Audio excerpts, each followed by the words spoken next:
Ես դեպքեր գիտեմ, երբ որ չեմ ասի մարզը, չեմ ասի գյուղը։ Տրամպի այդ հանդիպումից հետո 50-60 գյուղացի հավաքվել են սեղան են գցել ու նշել են խաղաղությունը։ Ես նման դեպք գիտեմ։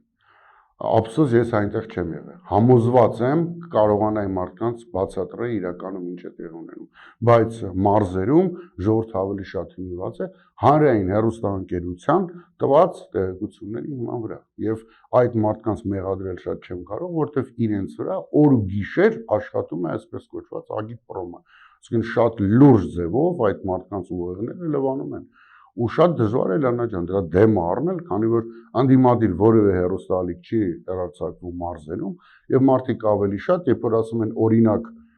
հայտնի բառեր ա գյուղում, գնանք տելևիզոր նայենք, այդ տելևիզոր կոչվածը հմեկն է։